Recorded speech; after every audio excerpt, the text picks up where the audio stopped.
আমাদের নেত্রী মমতা বন্দ্যোপাধ্যায় সব সময় একটা করে প্রোগ্রাম দিতে থাকে মানুষের সঙ্গে সমন্বয় রাখার জন্য, যে একটা একত্র একটা ঐক্যবদ্ধতা থাকার জন্য একটা করে আমাদের প্রোগ্রাম দেয়। সেই প্রোগ্রামের মাধ্যমে মানুষকে অ্যাওয়ার করা হয়, যে অ্যাওয়ারনেস করে। এই অ্যাওয়ারনেসের মাধ্যমে আজকে আপনারা দেখতে পাচ্ছেন যে বরবেশিয়া এখানে আজকে আমাদের পাড়া আমাদের সমাধানে উচ্চ পাড়া ভিড়, এখানে দেখতেই পাচ্ছেন আপনারা মানুষের ঢল নেমেছে, আনন্দ করছে মানুষ যে 10 লক্ষ করে টাকা একটা করে বুথে ওরা কাজ করতে পারবে, ওদের আনন্দমুখী আপনারা দেখতে পাচ্ছেন। অলরেডি প্রত্যেকটা পঞ্চায়েতে টেন্ডার করা হয়ে গেছে এবং আমার পঞ্চায়েত সমিতি প্রায় 14টা মতো টেন্ডার অলরেডি করা হয়ে গেছে, আরো এস্টিমেট তৈরি হচ্ছে। আমাদের নেত্রী মমতা বন্দ্যোপাধ্যায় যেটাই বলেন সেটাই করেন।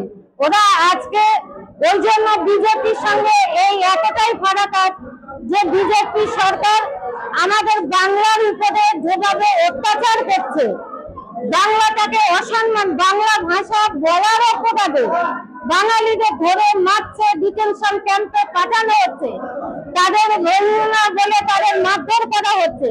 আজকে দেখুন আমাদের 100 দিনের ঘরের কাজের টাকাটা তারা আটকে দিচ্ছে না, বাংলা আবাস যোজনা ঘরের টাকাটা তারা কিন্তু দিচ্ছে না। আবার ভোটের সময় ভোট আসলে এই বাংলার মানুষের কাছে তারা ভোট চাইতে আসবে।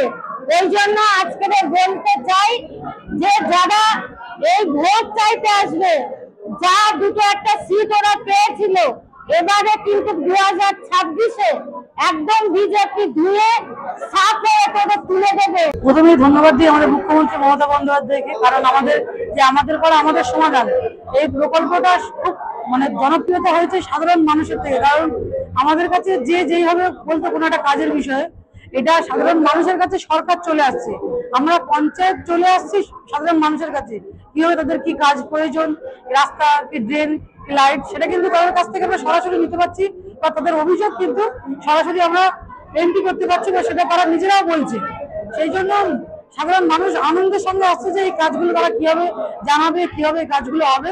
সেই জন্য সাধারণ মানুষের অনেকটাই ভিড় চোখে পড়ছে। আগেও তো যে সরকার ছিল এত কিন্তু প্রকল্প ছিল না মানুষের মধ্যে। এখন করে মেয়েরা লক্ষ্মী ভান্ডার পাচ্ছে, বয়স্করা বার্ধক্য ভাতা পাচ্ছে, একটা প্রতিবন্ধী ভাতা, তারপর যে সরাসরি মুখ্যমন্ত্রী কল করে যে আবাস প্লাসে ঘর পাচ্ছে, আবার যে জব কার্ডের টাকা দেওয়া হবে বলে কিন্তু দেওয়া হয়নি, সেখানে মুখ্যমন্ত্রী নিজের উদ্যোগে এই টাকাটা দিয়ে দিয়েছে। এছাড়াও সাধারণ মানুষ যে পাড়ায় সমাধানে পাড়ায় এসেছে সরকার থেকে সবার যে যাদের যা চাহিদা, কারো রাস্তা দেন, এই চাহিদাগুলো কিন্তু পূরণ করছে। অর্থাৎ দেখুন সাধারণ মানুষের তাদের উদ্দেশ্য হচ্ছে সাধারণ মানুষের চাহিদা পূরণ হলে এমনি কাউকে বলতে হবে না, তারা সাধারণভাবেই কিন্তু দিদিকেই চাইবে।